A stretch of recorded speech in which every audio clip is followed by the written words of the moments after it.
Hey guys, it's Courtney and welcome back. Today I am going to be creating a Halloween card using the Frightfully Sweet stamp set by My Favorite Things. And we'll be using a couple of these little characters. First, I'm going to be starting with my background. And I went ahead and die cut using a circle die.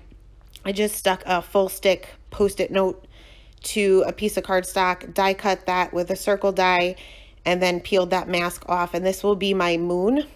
I wanted to put this right in the center of my little scene that I'll be creating here. Once that was lined up, I took a piece of Eclipse masking paper and I just freehanded this and cut like a curve for kind of like a hill, but I didn't want it to be all that drastic. And I'll be using both pieces here. First, I will mask off the bottom where that hill is, and I will be using chipped sapphire, blueprint sketch, faded jeans, and black soot, all regular distress inks. And I'm starting with my lightest color and basically filling in the entire area with a pretty light hand. And then I'll go in with my darkest blue. This is the chipped sapphire, and I want to concentrate furthest away from my moon and leaving just a little bit of a highlight around that moon where it would kind of be glowing. And that's where I'll leave that faded jeans, which is the lightest color. I did go ahead and add just a little bit of the black soot just around the edges and then blended that back out with the chipped sapphire and the blueprint sketch.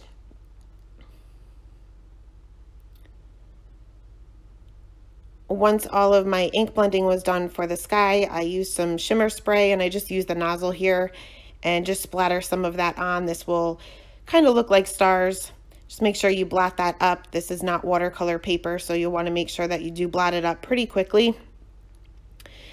Next, I removed the mask for my little hill and I'll use the other piece of the Eclipse masking paper and line that up to cover up my sky. And I'll be using hickory smoke and the black soot. My hickory smoke is the mini ink pad and it's pretty dry. So I had a hard time getting a good blend here with just the hickory smoke. Once I added the black soot around the edges, it did blend pretty well. We are going to be adding a little bit of Copics over it, so you really won't be able to tell that my ink pad is in desperate need of re-inking. I went around the edges and the bottom of the hill with the black soot, and then again with that hickory smoke to blend that out.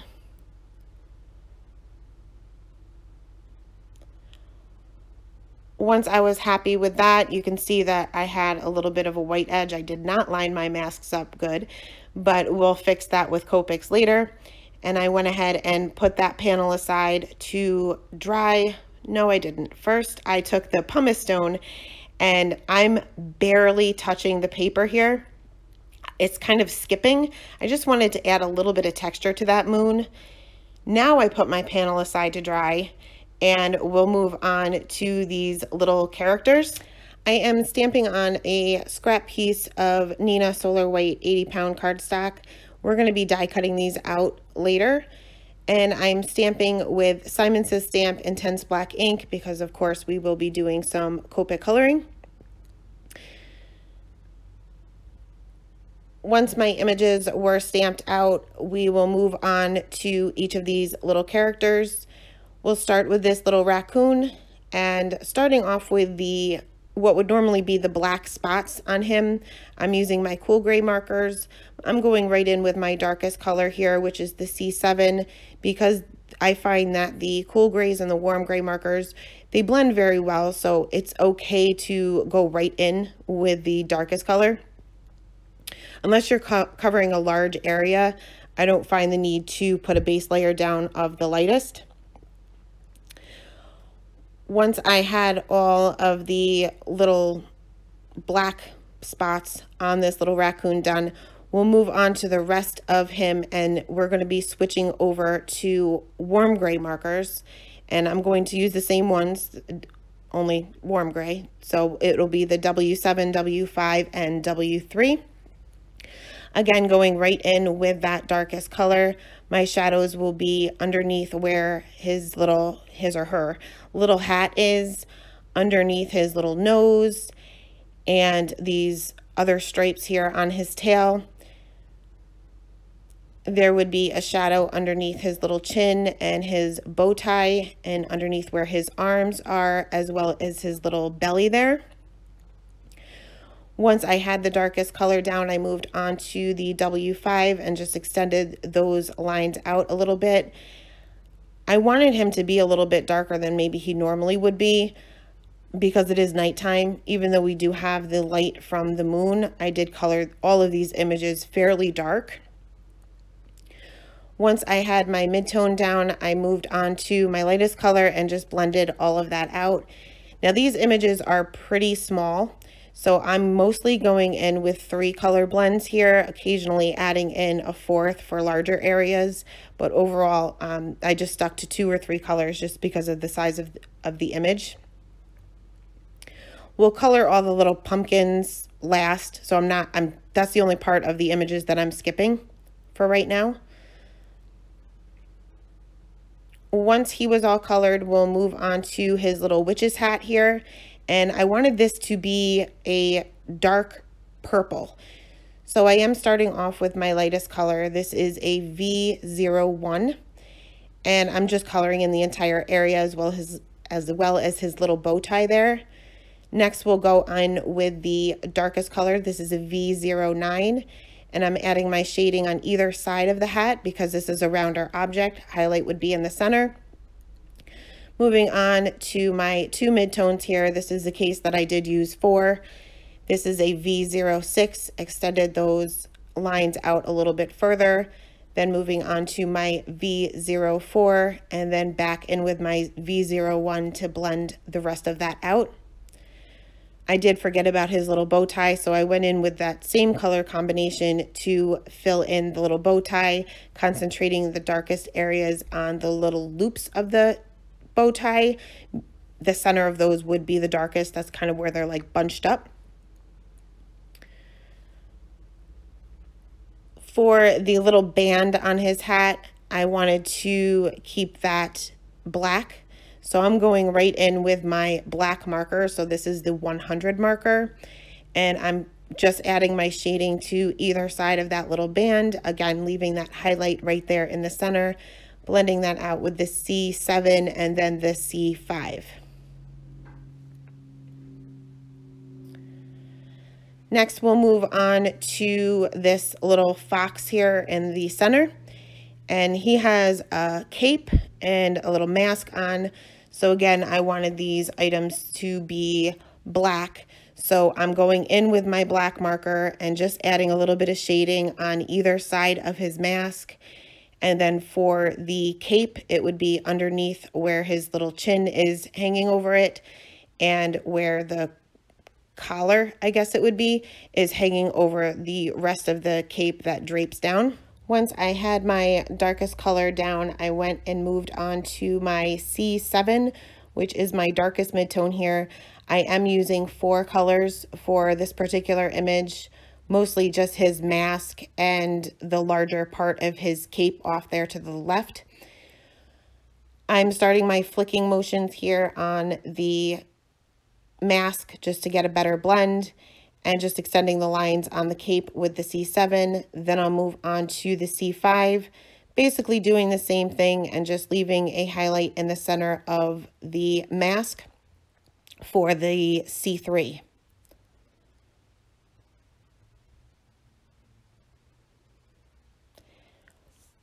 Now for the center of his little ears there, these should have been white, because the outside of his ears would have been like the orangish color that a fox is.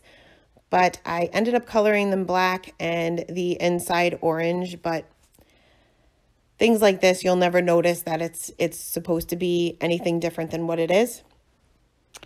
I touched up some of the areas that I kind of went out of the lines there before I finished my coloring of this little animal. And here we will notice that we have an appearance from my cat. This is Frankie. He was determined to be part of the video today. I was yelling at him pretty much the entire time I was recording, and I finally just gave up and let him sit with me. So in a minute here, I'll move my camera over and let that refocus, and I just let him lay there for a majority of the time, so hopefully that doesn't bother you guys. I do have this sped up a little bit. I know it makes it look like he's breathing really hard. He's not. He's fine. I just have it sped up. So next we will move on to the coloring of the fox himself. And I'm going to start off with my lightest color, which is actually a Y marker. It is more of an orange than it is yellow. And I'm covering up the entire area here. There's not a lot of space to work with on this fox. Most of it is covered by his mask or his little cape. Once I had my lightest color down, I moved on to my darkest color, which is actually an E marker. This is typically the color that I will use for the shadowing of orange things. And this is the E09. I'm just putting my shading underneath his little mask. That would cast a shadow on his face, where his little belly hangs over his legs and in the inside of his little arms. Underneath where his chin is hanging over his little chest area would also cast a shadow. Next, I'll move on to my mid-tone color here and just extend that this E09 out just a little bit, and then go in with my second mid-tone color. This is the lightest mid-tone color, and extend that pretty much all the way, just leaving a very small highlight here and there for that Y38. Now there are some white areas to this little fox. His little belly is white and the little tip of his tail is white. So I'm going in with my C3 marker just to put in a little bit of shading to give it some dimension so that it's not just stark white. And the little shadow on his belly would be underneath his little cape and on the side of his little cape. And on the tip of his tail, I'm just adding a little bit of shading off to the bottom part of it, and then extending that out with my C1 and basically just fading that to white just to give it a little bit of dimension. Next, we'll move on to this little bunny over here. I'll start with his little wings. I'm assuming maybe bat wings. So we're coloring these black, starting with my black marker, and I'm just putting a little flick or a little triangle where the wing kind of bunches up or is curved up, I guess. Then I will go in with my C7 and just make that little triangle just a little bit bigger. I'm also coloring his bow tie black too, again coloring that the same way as we did with the purple one, the darkest area being in the center of each of the little loops themselves. Next, we're going in with the C5, and I'm basically connecting these triangles now, and then we'll go in with the C3 and fill in the entire area.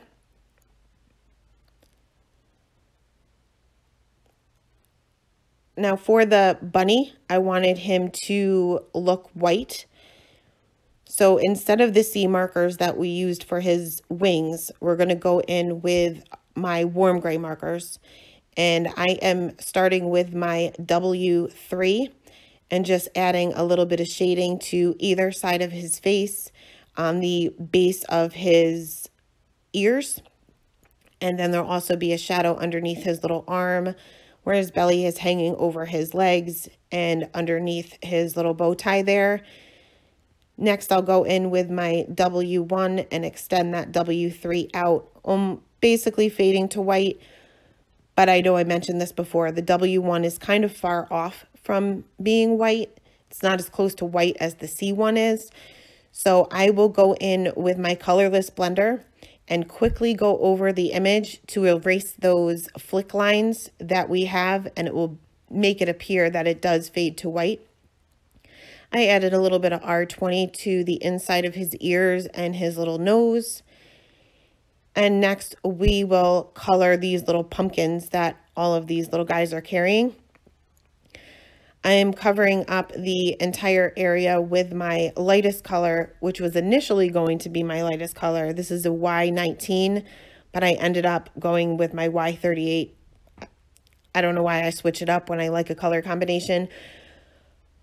Next, we'll go on with the darkest YR marker, and I'm just adding a little bit of shading to the bottom and the top of the little pumpkins, then extending that out with my mid-tone color, and then tried to blend that out with the Y19, but decided to bring back out the Y38 to blend in just the center of those pumpkins. Again, having the highlight in the center will make it appear that these images are round. Before I die cut these images, I went ahead and took my colorless blender in some areas for the light areas, and I took a white gel pen just to clean up some of the darker areas. You don't want to use your colorless blender on darker colors when you're cleaning them up, because it will tend to bleed into your image or just kind of spread around the color, and then you'll have a bigger mess than what you started with. So you're just better off using a white gel pen to clean up the little errors that you made. Once I had my images die cut, we'll move back to the background that we created, and to fix this little white line that we have going on where I didn't really mask correctly, I'm going in with my C5. I tend to go light to dark here. I'd rather have it be too light than too dark. So here I'm using my C3 and realized it wasn't dark enough, and I ended up going back to my C5 to fill in that area. My sentiment, I wanted it to be right in the center of the moon there. So I'm just lining up my characters, making sure that I have enough room, and I will be stamping my sentiment with VersaFine Onyx Black ink right there in the center of the moon itself.